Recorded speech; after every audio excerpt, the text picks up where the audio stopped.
Hello, my name is Andrew Chambers, and today I'm interviewing Mr. Greg Miller, who is the CEO of Schooner Oil and Gas LLC. So it's very nice to take time out of your day, Mr. Miller. I appreciate it. Happy to do it, Andrew. All right. So my first question, in one of the articles we read called "Don't Eliminate Your Middle Managers," the author notes middle managers are the ones that develop and retain the talent. So how do you, as a CEO, make sure that the middle managers can carry out your objectives? Our organization, I think it's in most organizations, I think communications is critical. And it's not just communicating what you're wanting from the middle manager, but one way you can see that is by your communication with the middle manager and going over what it is you expect, setting your roles, responsibility, and goals with that person. And then also, if to get a good idea, so you're not blindsided by anything, I tend to talk with all the employees. So the employees that the middle managers or the managers or the ones that they're supervising, I will get a good idea what's going on within the office. So I'll know if the manager is doing their job too hard, everything that's going on, you'll kind of have a good idea ahead of time instead of just hearing one person's opinion. So it all comes down to communication. Right, I agree. Communication is very important. And then, kind of to follow up on that, what strategies do you use with your managers to ensure that they are setting like effective and reasonable goals for the employees to follow? Okay. So typically we set up goals, we tie them to an incentive program or compensation program. Uh, Find people when money's involved, they tend to be a lot more interested in what the goals are. So we'll have usually multiple sets of goals. So there will be the goals that are expected to kind of make your normal compensation. And then there's a little bit of a stretch goal that is what would be, if you're really doing a good job and you want to get a good bonus. And then there's the super stretch goal. You can knock it out of the park. It's a win-win situation. Exactly, because when an employee has compensation tied to it, they tend to be more motivated.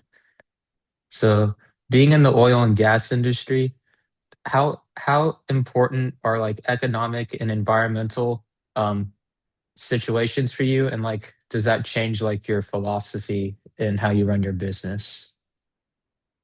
Definitely. Oil and gas, it's almost like sometimes you buy with the green technology coming out, it's like you think you're a tobacco stock at some point. No one was wanting them. Well, I think that a little bit of that is eroded. But a lot of this has to do with oil companies not being good stewards of the environment. And so a lot of the companies I've run previously were offshore in the Gulf of Mexico, where you have oil spills is a big problem. You have to really watch after that and keep after the environment. So what we do in our companies is we have a stellar environmental reputation for not having any spills, and those are tracked very closely by the government. And also, it's how many people get hurt on your projects. You want a company to keep your employees happy, that they know you're looking after them. Everybody's keeping care of each other. And so to keep your all your lost time accidents, all your things. And we basically give bonuses for everybody for meeting those goals. So we'll have goals like your previous question. There will be safety, environmental goals, as well as performance, fun, making your bonus type for how profitable you are. So we have multiple categories of goals and people are rewarded accordingly.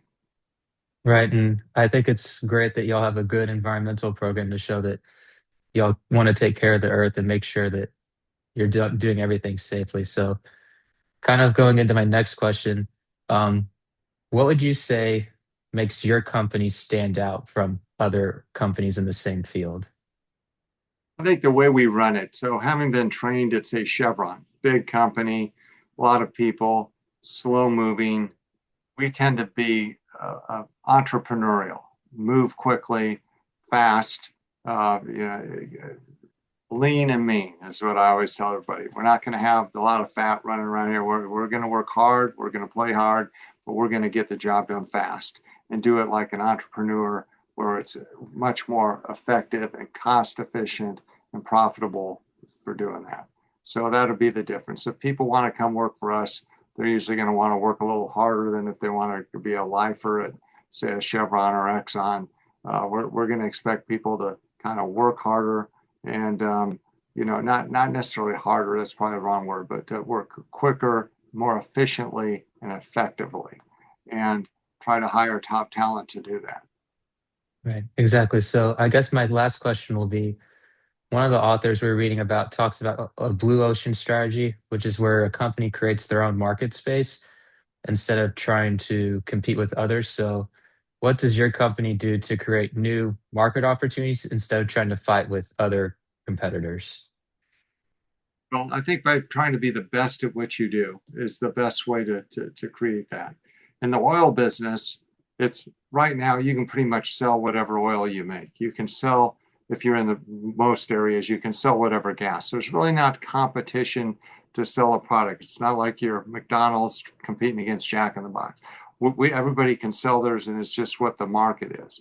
But what we do have, like when we're doing drilling programs, it's access to different types of prospects. Or if you're making acquisitions like we do, and sometimes it's having access to those acquisitions and having companies want to sell to you, or having the prospect generators want to sell to you.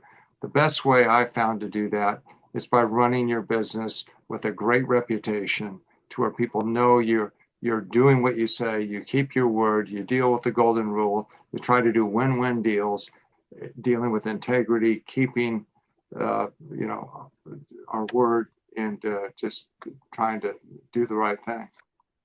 Right. So I appreciate you, Mr. Miller, taking the time out of your day to help me with this project. I appreciate it.